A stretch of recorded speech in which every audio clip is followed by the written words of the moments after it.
drives lovely. This says that the Jag was a beautiful car.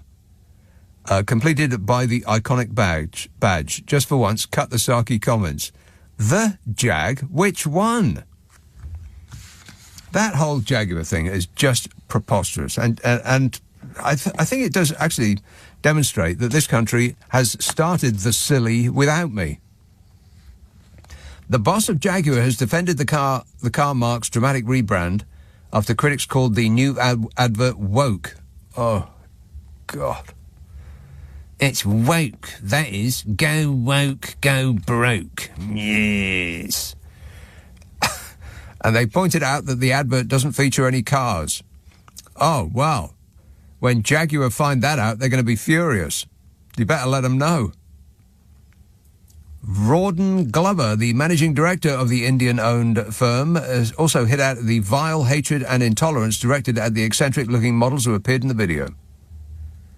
The rebrand exercise, which has ditched the iconic Growler logo, which I probably not alone in learning what that's called for the very first time. The Growler logo of the big cat, which I never really liked. The actual model of a ready-to-pounce cat, which they used to mount on the bonnet, that did look good. But you can't do that anymore because, health and safety. No! But the badge, that never looked very good to me. It always looked like, what's going on? The Growler logo, it's been replaced and been replaced by imposing all caps typeface, which is JJ upside down. The rebrand also demotes the Leaper cat logo that once decorated the bonnets of all new Jags to a maker's mark. Well, it once decorated the bonnets until people got speared by it. And then they had to take it off. It's now, it adorns the inside, making people furious. Rawdon Glover, the managing director, denied that the firm was throwing away its near 100-year heritage with its most dramatic rebrand in decades, instead claiming that the car maker needed to step away from traditional automotive stereotypes to find its place in the market. And who are the stereotypes that run a Jag? I mean, it's petty crook Arthur Daly, all of the crooks in the Sweeney, and grumpy old police person Inspector Morse. The era of the E-Type is 60 years ago. I mean, what's the stereotypical driver of a Jag not? Young. And young people now don't become like their grandparents anymore, like young people used to. They just become older versions of themselves. They wear jeans, they listen to rock music. Rock and roll! And they want cool things from cool brands, and they don't want to be associated with the brands that their grandparents like. You know, just like they don't want to eat Spam, and they don't want to wear brown cardigans, and they don't want to watch Songs of Praise, and they don't want to drive a Jag. And the proof of that is the car sales. A third of what they were 6 years ago. 6 years ago, they sold 180,000 cars a year. Last year, 66,000. Down two-thirds. I mean, if they kept relying on people that look like Nigel Farage to sell their cars to, they'd be dead as a company at this rate by next year. I don't really know why the boss of a company is addressing the wailing of the purple-faced Fury Brigade in the first place. People who complain that they don't have the money to heat their homes are supposedly apoplectic that a car they can't afford is changing its logo. Why give these people the attention they obviously crave? I mean, last month they were yelling about vegan scones. They're totally unhinged. They don't represent the people of this country. They just think they do. And let's not kid ourselves. This is the same as the advert for Boots, the chemist, and the same as the Sainsbury's ad from a few years ago. People who can't accept that we don't live in 1957 anymore and are resentful that the world doesn't wear slippers and listen to the Home Service. It's just a bunch of sad old geezers who have nothing left in life except making other people's lives as miserable as their own. Otherwise, what's the big to-do? I mean, seriously, what's it got to do with anyone what an Indian company puts out as an advert for something they aren't going to buy? Well, the whole world's gone crazy. Totally loop the loop. Launched on Tuesday under the slogan Copy Nothing, an adage from the company founder Sir William Lyons, the ad features diverse models in Technicolor outfits walking through an alien landscape, which for the majority of the people making a noise about this translates as gay. Technicolor outfits would be better on a black and white television for those people.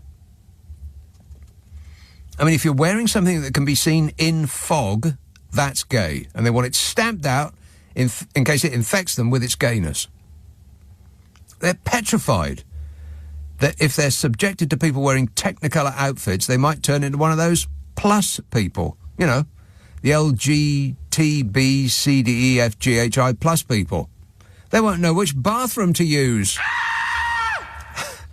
The advert features boldly dressed fashion models in bright primary colours alongside slogans such as break moulds. And you can't break moulds without causing tantrums. The boss of Jaguar said that he believed that the overall reaction to the campaign had been very positive, but that he was disappointed. He wasn't angry, he was just disappointed by the level of vile hatred and intolerance directed at models in the advert. He says if we play in the same way that everybody else does, we'll just get drowned out. Correct. Yeah.